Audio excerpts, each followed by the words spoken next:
right behind me is the Post Hotel. I'm going to go in there.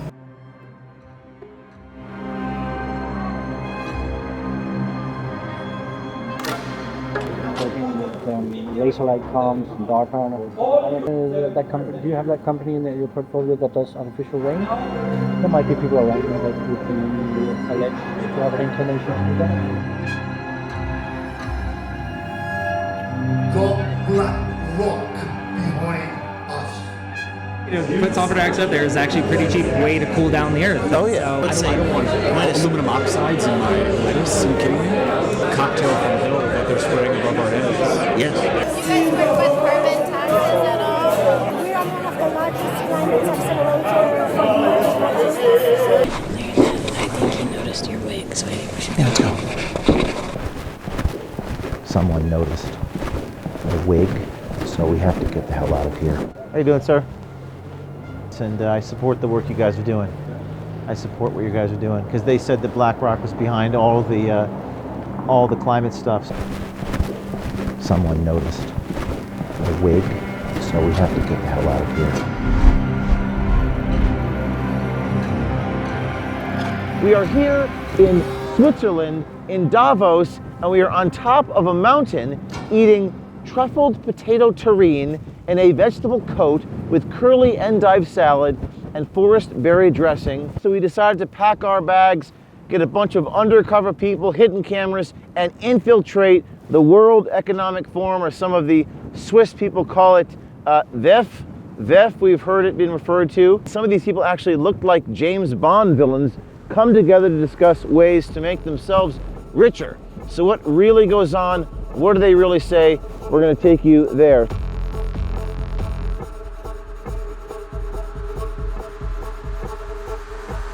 We also built a fake website and a company called Climate Systems Engineering Group. We had a bunch of business cards on our website. We talked about this climate work that we do on behalf of governments. We have investor money. We want to give money to people to do what we're doing and see what they might say. So we're leaving Bad Ragaz, Switzerland. We're headed to Davos, as the Swiss call it. As you can see, what beautiful scenery. We got to get through the security checkpoint. We're going to tell them that we're skiing, which we were, in Pizol, and hopefully that gets us into town without any issues. And we're posing as Climate Systems Engineering Group, trying to get that sulfur dioxide into the stratosphere to prevent the sun from coming through. That'll help cool down the environment. That's our cover in Davos. So first of all, there was an insane amount of security at Davos, men with guns everywhere, even a security checkpoint on the way to the location. So for our first stop, we snuck into the Post Hotel, where they were having a climate scale-up event, and we were able to just walk right in. There you see me just walking into the event with my colleague, my sister, as part of this Climate Systems Engineering Group.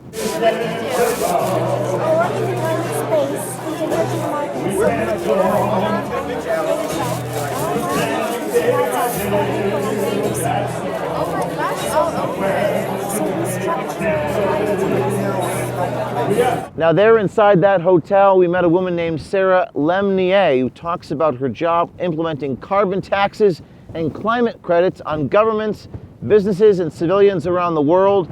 There was a very loud guitarist playing some operatic version of John Lennon right behind us as we spoke. We apologize for the sound distortion on that. You're working aerosols in the weather?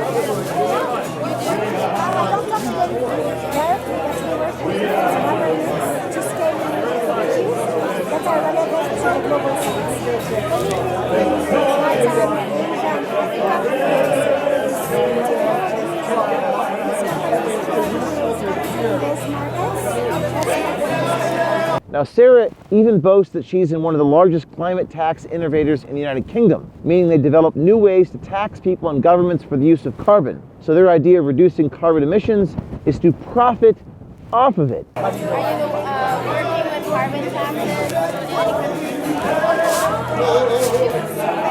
We are one of the largest climate accelerators. Are you helping throwing out carbon taxes in any of the countries? So carbon credits and the whole compliance markets, and we are looking at CBAM, which is one of the new regulations for companies who are exporting into Europe. CBAM, or Carbon Border Adjustments, is a new scheme in the European Union that involves charging additional carbon fees on every item that is imported or exported. This includes steel, cement, aluminum, fertilizers, electricity, and hydrogen.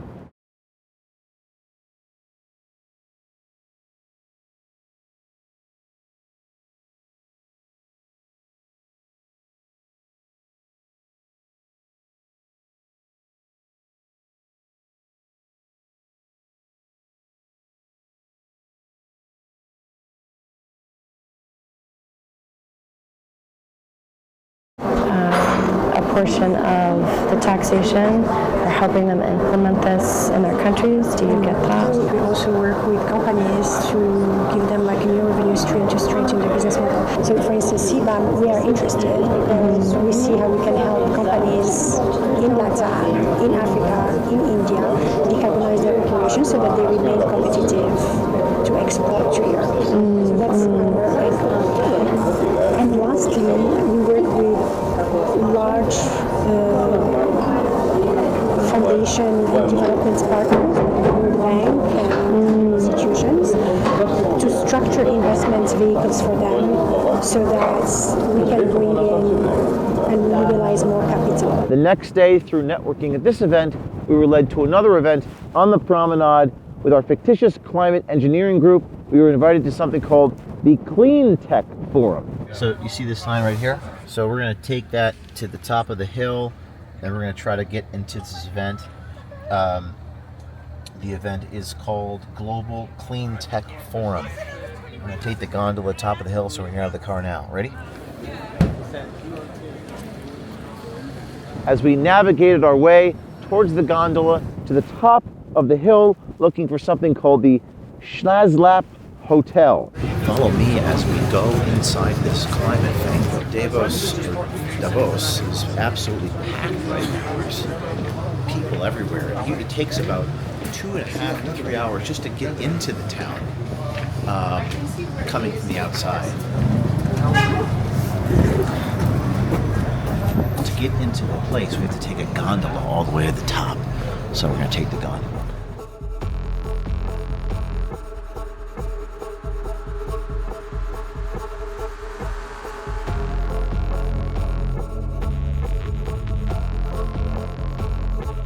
Now, in something called the Schlazlap Hotel high on the top of the mountain in Davos, Switzerland, there were dozens of entrepreneurs on a stage led by this guy, Balbir Singh, who kind of looks like a James Bond villain with a cane. Balbir yells how BlackRock is behind all of it. This is a very, very special moment in Davos' history. And I mean this, and I mean it sincerely. You've got BlackRock behind us. Now, I had seen these pavilions on the promenade earlier where each company had a place where they were located. There was Palantir, Accenture, Deloitte, and BlackRock. I actually walked up to the BlackRock pavilion, made small talk with the security guard, and thanked them for the great work that BlackRock is doing. How you doing, sir? Where do you guys open tomorrow? When do you guys open tomorrow? It's only you need an appointment. You can go book an appointment over the homepage. Okay. Not possible to go here by open date. Yeah, I was just at the one of the events, and I support the work you guys are doing. I support what you guys are doing because they said that BlackRock was behind all the climate stuff. So I really appreciate that. You've got BlackRock behind us. Now, we were expected to be laughed right out of Davos, Switzerland, with this absurd / ridiculous thing with my wig and my absurd little skinny female European cigarettes, but surprisingly, pretty much everybody took this seriously and offered their own experiences with weather modification, SAI, motivations, interests, and told us that they were actually interested in working with us, having them invest in us, or having us invest in them. We talked to this one Swedish guy who said absolutely fantastic. So we invest in these technologies to assist with the warming climate, and the effect of sulfur dioxide in the atmosphere will help block some of the warming, and the particles stay in the air for 1 year. So, and actually we're speaking to some of the airplane manufacturers and to see if they can emit some of our technology into the atmosphere to help with the global warming. That's right. Fantastic. Yeah, climate. I mean, we don't like to use the term climate engineering. It scares people, so we prefer. Of course, but it's but for me, being an engineer, I think that's actually what you do. It's like, yes. You can have financial engineering, you can have, I'm sure, climate engineering, because it involves something that's more scientific. Yes, exactly. You're an engineer, you understand. And it's from Sweden, right? Yeah. So we don't like to call them chemtrails. We don't like to use this. So what do you call it instead? Well, we call it aerosol injection. Aerosol. It's kind of like little droplets. Okay. And the droplets form in the air, and they stay there for a year. Yeah. It's modeled kind of a mini volcanic eruption, actually. Yeah. I mean, aviation fuels have some sulfur in them, so it creates some sulfur dioxide emissions naturally, and that does have a cooling effect. Now this guy, Kennedy Ritchie, who runs a company called For Air, spoke on stage, and he says on his website that he wants to, quote, decarbonize the aviation industry. He actually told me he was trying to eliminate contrails entirely, but then brought up cloud seeding. A lot of the work actually came out of the military, so they do this all the time. Have you worked with them at all? No, because they're a little more closed door about their procedures. You ever heard of sulfur dioxide? Yeah. You've heard of that? Okay. Yeah. It's actually pretty cheap to do it. The ability to put sulfur dioxide there is actually a pretty cheap way to cool down the earth. Oh yeah. So the opportunity for one or two people to do it is impressive. He went a little further. He's like, it'd be interesting if the government start doing this over each other's territories on purpose. Like if we start getting to weather modification as a government, either good or bad. The closest one I'm aware of is someone called Airborne Snow Observatory. They do some more like weather, I don't want to say modification, but more like upper atmosphere weather monitoring is probably a better term. Yeah. Now, according to the website Airborne, this is what this guy Ritchie brings up, measures snow depth, snow water equivalence, provides highly accurate snowpack data, is a commercial spin-off of NASA's Jet Propulsion Laboratory snow monitoring technology used to help water managers and scientists.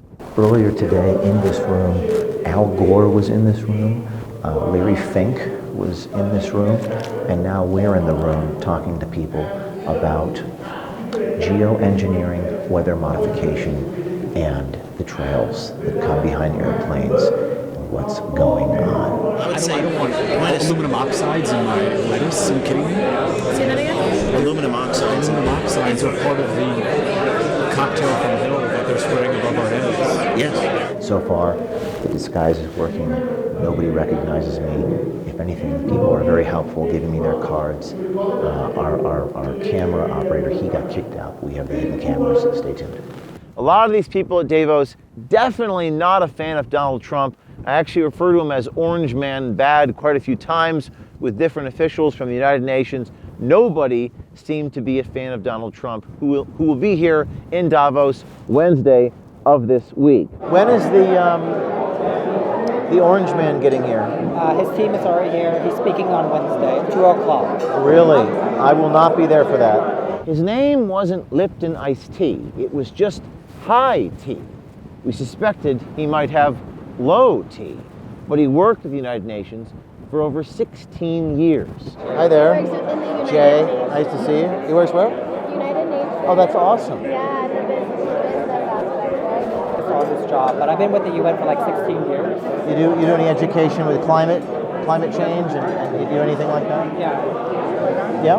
I mean, the UN does everything. I mean, we sit in the private sector division of the UN, and we work with over 24,000 companies, so one of them has to be working on that. I mean, in our role, we're not allowed to comment per se. Yeah. In one of the most shocking and interesting interactions I had here in Davos, I met a man from Denmark who works alongside DARPA. That's the Defense Advanced Research Project Agency.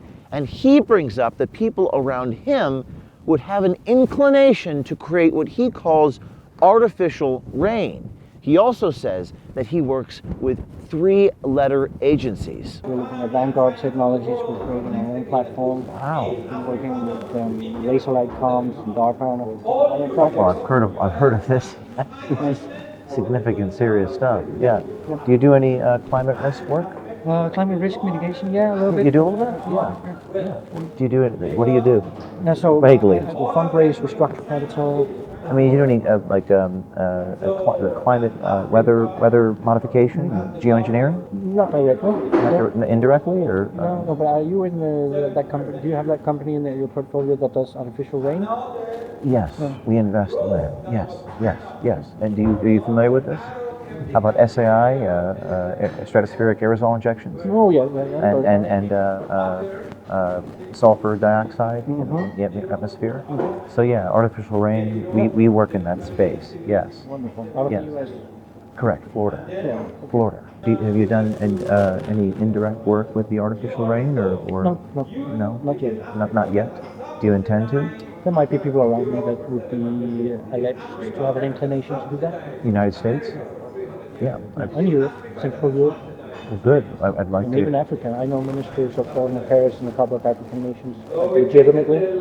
This man seemed to be inferencing plausible deniability, not something they would ever talk about publicly, but says he was very interested with working with us. And we're setting up a space fund together with a friend on behalf of the UAE Space Agency towards doing ground station as a service for island nations. Wow. And we're working with the King of Malaysia to set up a space city. You sound like you're a good man to know.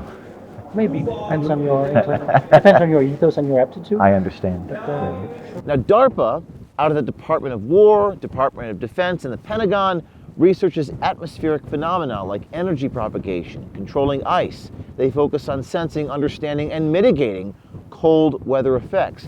DARPA, to our knowledge, has not publicly announced a project to create artificial rain. It's actually incredibly rare that you ever even meet an official who would discuss anything like this. Now, at that moment, someone became suspicious and started pointing at me, so I got the hell out of there. I think you noticed your wig, so I think we should Let's go.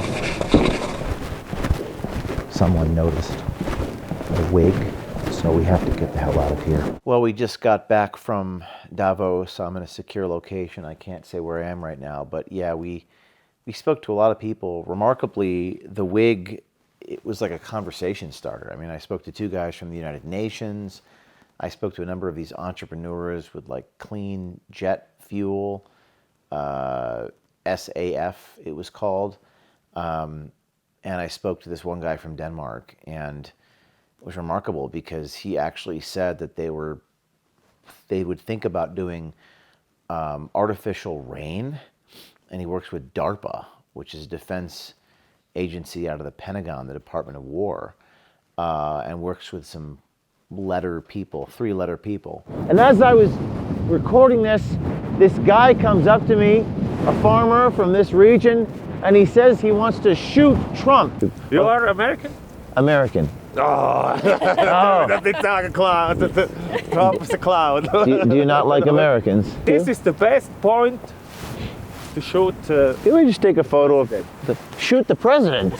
I was going to say shoot the photograph of the mountain, and this guy says shoot the president. That's a turret. He's going to blow him up. Boom, boom, boom, boom, boom. Yeah. Yeah, This is another edition of The Price is My Life with James O'Keefe, where every Tuesday at 1 o'clock Eastern Time in the United States, we take you inside a major institution. Tune in next week, Tuesday at 1 o'clock. You will not want to miss it. Taking you places no journalist will go, undercover. We're watching. We're waiting. We got to be careful with these Swiss people because they might shoot the president with that turret over there. See you next time.